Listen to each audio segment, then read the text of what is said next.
Hi, I'm Gianne CRUZATE MARASIGAN from PSC 21, and this is Great Political Theories, CPSCM 212. For this video essay, I will be discussing two questions. First is discuss Young's critique of the distributive paradigm of justice. So, the first problem of the distributive paradigm of justice, according to Young, is that the provided paradigm is myopic as it overly fixates on the distribution of resources as a path toward a just society. This narrow perspective overlooks the role of social structures that decide and facilitates this distribution, undermining the possibility that the institutions in power themselves are unjust. Young does not dispute the validity of the principle of difference in consideration of the applicability of inequality when it comes to benefiting the lesser and mediating the powerful to establishing balanced society. Let us understand again that the essence of the difference principle is that we can only allow inequality, or we will only allow inequality when it provides more for those who have less in order to mediate the powerful. So therefore, we have a balanced society. And according to Young, that is not what she is disputing. What Young underlines is the irrelevance of this noble intention when improperly executed by social structures that are inherently infested with injustice. Structural injustices like oppression, exploitation, marginalization, and a lot more are merely examples of a multitude of other injustices that are infecting these social structures. So therefore, according to Young, the intention, the noble intention to distribute a justifiably ample amount to the justifiably deserving individuals is invalidated if the performance of distribution itself is unjustifiably executed in light of the corrupt practices of social structures that are again inherently infested with injustice. To reiterate, the principle of difference allows for inequality considering that it balances society. That is a noble intention. But according to Young, what is the point of your noble intention if it is not properly executed? What is the point of you wanting to give more to those who have less if it does not arrive to those people who have less? Why does it not arrive? Because the people in power, those in social structures, for example, are embezzling the funds, are affected by their bigotry. That's why they deliberately do not distribute these resources. Therefore, regardless if you have an honest intention to help, for example, the poor, if the system does not provide mitigation to the social injustices, the structural injustices that stop you from doing your intention, then what is the point of the difference principle? A few of the structural injustices are the following. In the structure of decision making, Young declares that the structure of decision making is left to the hands of the select few or the powerful. These select few are those that handle the social structures, therefore inevitably leading to imbalances in the distribution of resources within society. People are barred, normal citizens are barred from participating in the deliberation and distribution process, even though they can profess better what they need and want from society. According to Young, the state, the social structures are not allowing normal citizens to be active participants of the decision-making process. And therefore, how can they say what they actually need? And if they cannot say what they actually need, how does the social structures themselves know what those people need? And therefore, if you do not know what they need, then how can you provide for it? That's the point. Second, the issue within the structure of division of labor.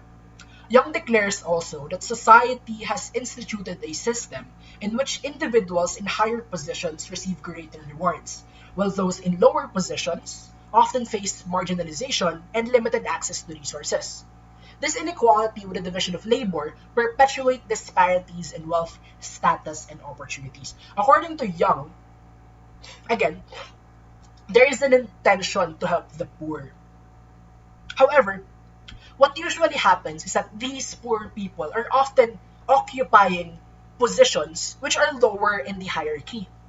And therefore, if they are lower in the hierarchy, what the system does is it provides as well a lower amount of resources compared to those in high positions of the hierarchy which receive or who receive higher amounts of rewards. So therefore, despite the fact that you have the intention to help the poor, if you have a system that provides them lesser rewards, lesser access to resources, simply because they belong to the lower portions of the hierarchy, then how is that intention properly executed? And if that intention is not properly executed, then what is the point of that intention? And last is the culture.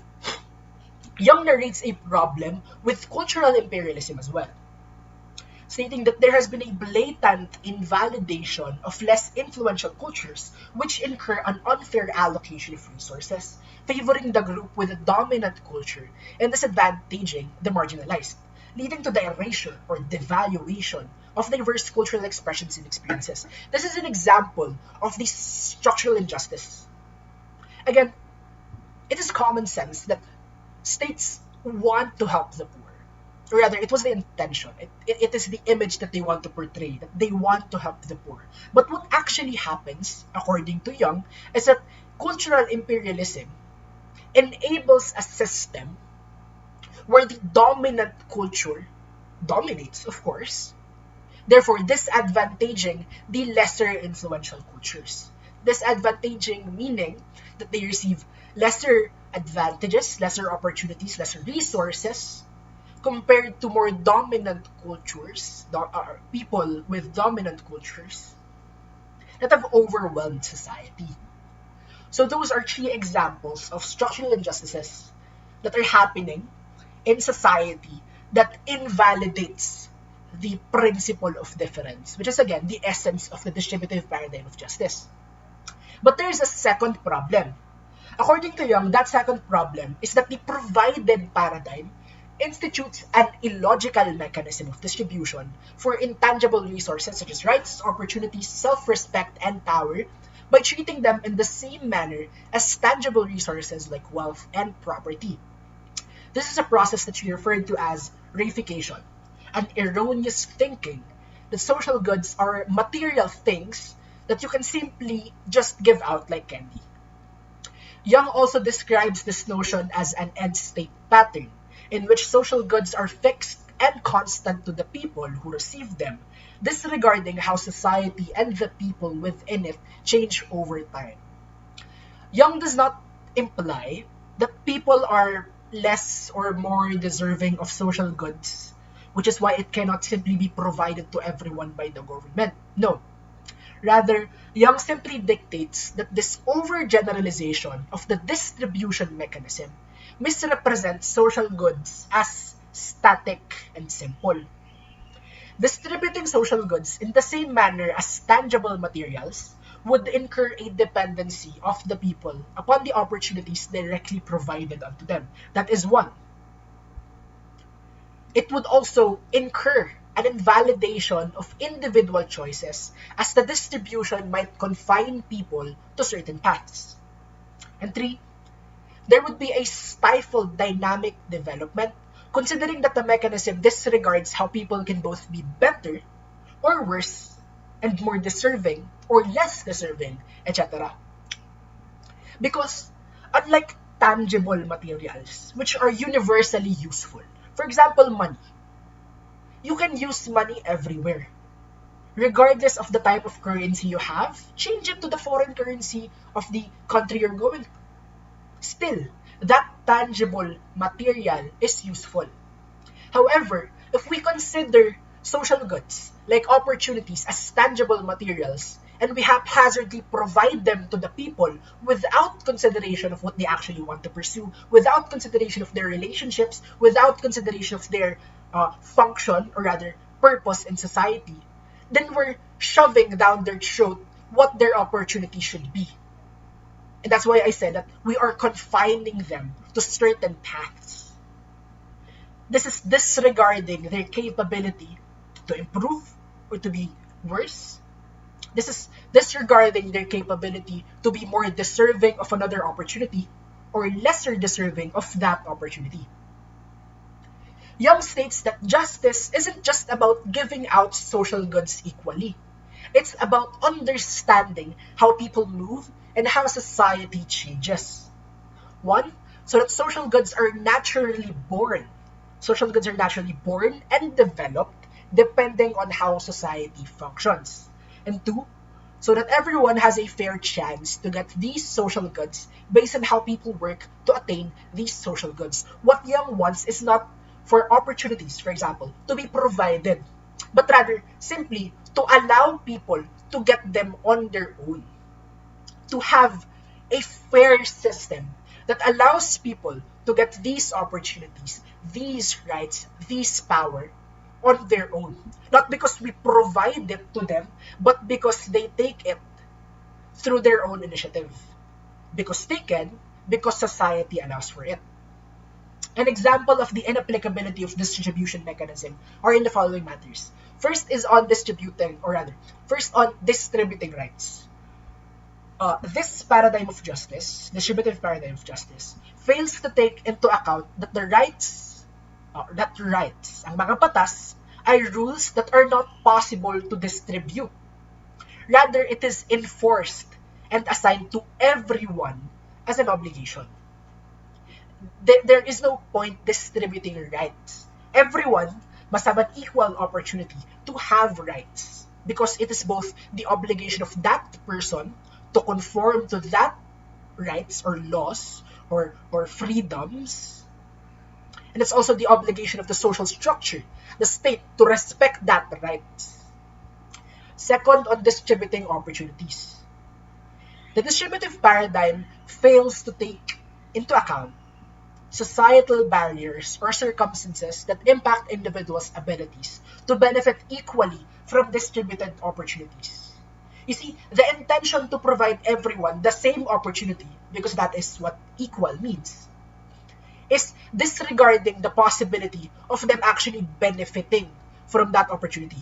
They might not be benefiting, they might benefit from other opportunity, they might not actually enjoy that opportunity.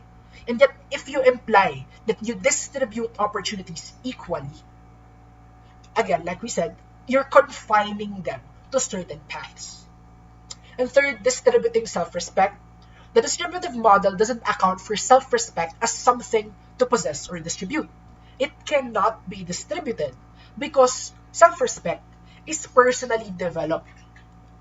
Self-respect is not founded on property or on rights, on what you provide. Self-respect is developed by the initiative of the individual. So there is no point on discussing how it could be distributed. And last, on distributing power. The distributive paradigm of justice fails to understand that power is shaped by dynamic societal structures and interactions, not merely owned or distributed like material wealth. Power is a dynamic interplay between the actions of individuals. Some rely on others, and therefore they get more power. But those powerful people also require the agency of these other people, and therefore these people get power. That is how power in a society spreads. That is how power is naturally distributed. If you distribute power equitably, equally unto society, you are disregarding that natural flow of dynamic social function. You are disregarding whether or not this person actually deserves power, wants power, needs power, and whether these group of people do the same, deserve power and wants power. Power is naturally acquired by a person depending on how they perform and function in society and how they relate to other people through their relationships. So those are the two issues regarding the distributive paradigm of justice according to Young. Now let's proceed with the second question. In your own words, describe the 5 forms of oppression according to Young. Young has observed that oppression exists even in a society that upholds the values of liberty and equality, and all oppressed people suffer from inhibition of their ability to develop and exercise their capacities and express their needs, thoughts, and feelings. That was an excerpt from our module. So to address this recurring issue, let's understand what these forms of oppressions are. There are 5 phases of oppression. First, exploitation. Young states that exploitation occurs when some people have their power and wealth because they profit from the labor of others. So in my own words, exploitation is a cruel dynamic wherein the powerful or the cunning capitalizes on the labor of the weaker or the unaware. For instance, although hindi naman palagi, an act may be considered exploitation if the exploiters attained a benefit proportionally greater than the amount of work they performed, whilst the exploited attained a benefit proportionally lesser than the effort they have exhausted. Meaning, mas nakakuha ng benepisyo. The exploiters acquired more from the performance of those who actually worked hard.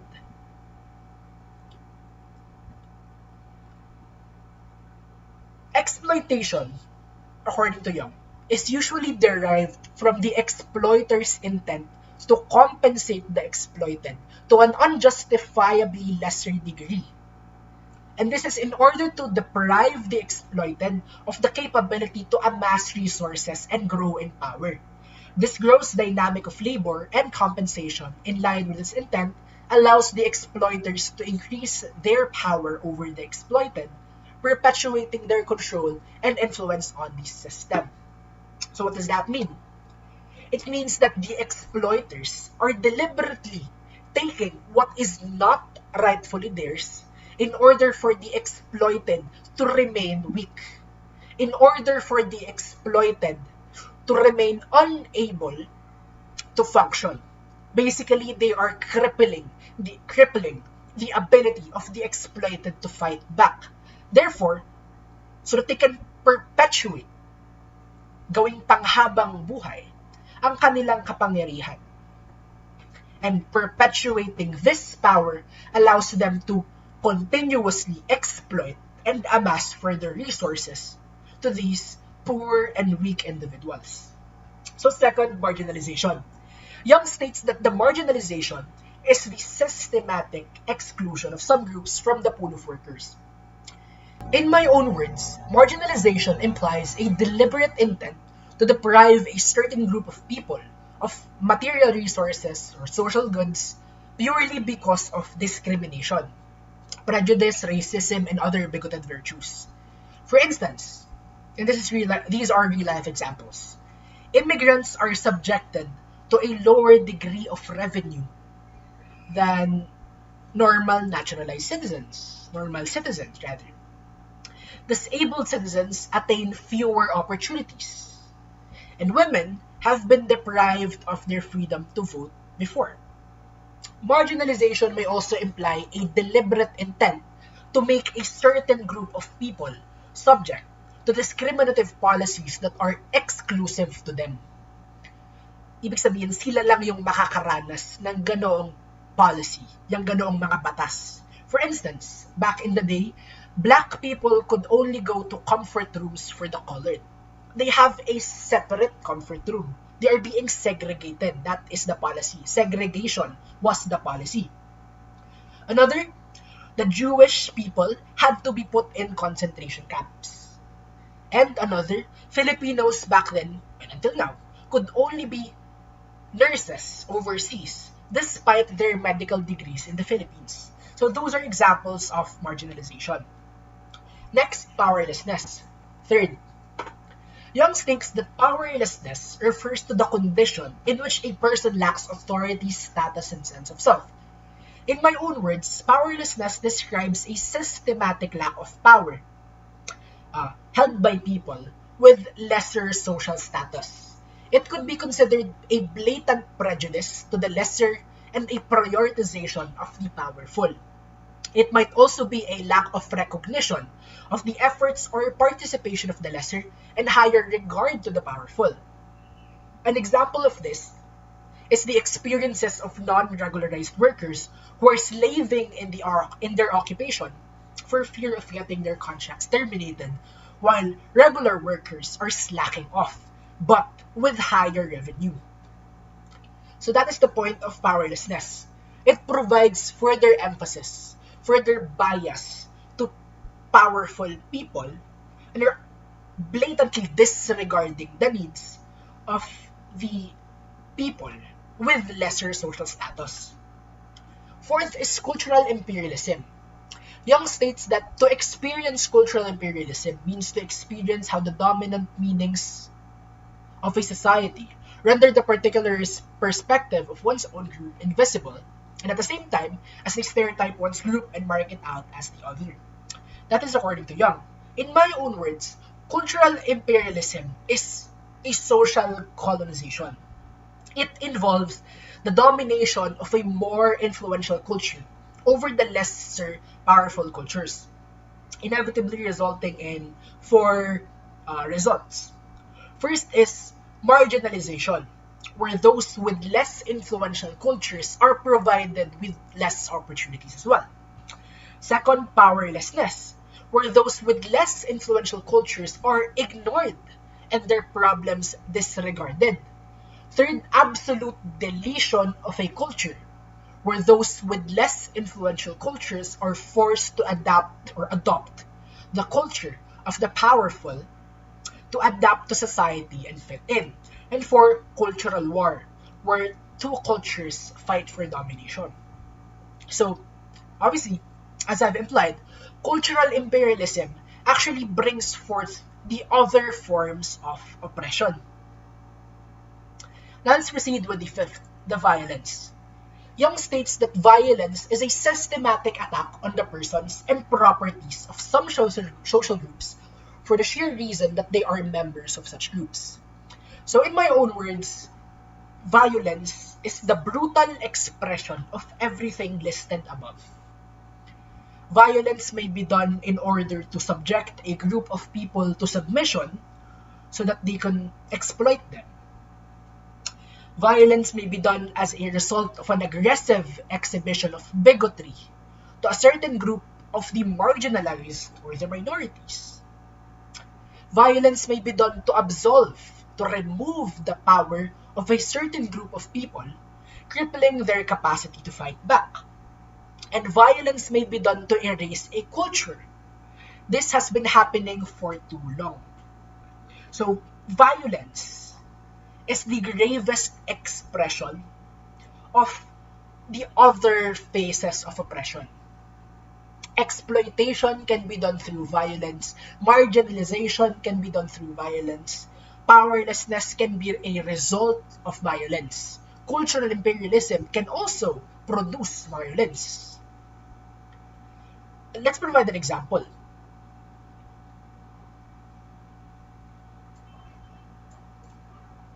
An example that I'm thinking of is one, for exploitation.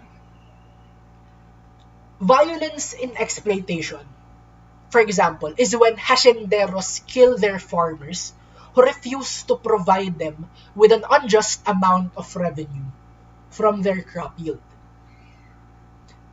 Hindi naman talaga ganun yung kinita. And yet yun yung gustong makuha ng haciendero. So as a retribution, the haciendero, and this is a great example, the haciendero kills the farmers. That's why we have a lot of massacres happening in the country, some of which are not publicized in the media. Next, for the example of marginalization. The whites beat up African Americans purely because of the color of their skin to show dominance. Up until now, this is happening. In America, where cops are very racist towards black people, despite the fact that they are innocent, despite the fact that we have the right to presumption of innocence, they disregard that. Why? Because of bigotry, because of prejudice and racism. Third, powerlessness. Violence and powerlessness is when journalists are threatened by governments to suppress their power to influence the masses. This is very prevalent as well. In order to reduce the power of journalists, they are threatened. They are killed, they are subjected to physical threats, physical attacks, physical aggression, so that they would abandon their power and they would become subservient or submissive to the government. And most recently, an example of violence and cultural imperialism is when Israel has been exterminating the Palestinians who refuse to conform to the status quo. This is obviously an act of war that could only be called an ethnic cleansing or cultural genocide. So the examples I've provided are very, very grave, but it just goes to point that these grave examples have been happening, even though they do not have to happen. This goes to show that the structural injustices in society have embedded themselves in social structures, making the intention to help the poor practically improbable. This is the reason why we are discussing it, to critique the distributive paradigm of justice. So that would be my answer to the two questions. I believe I've answered everything.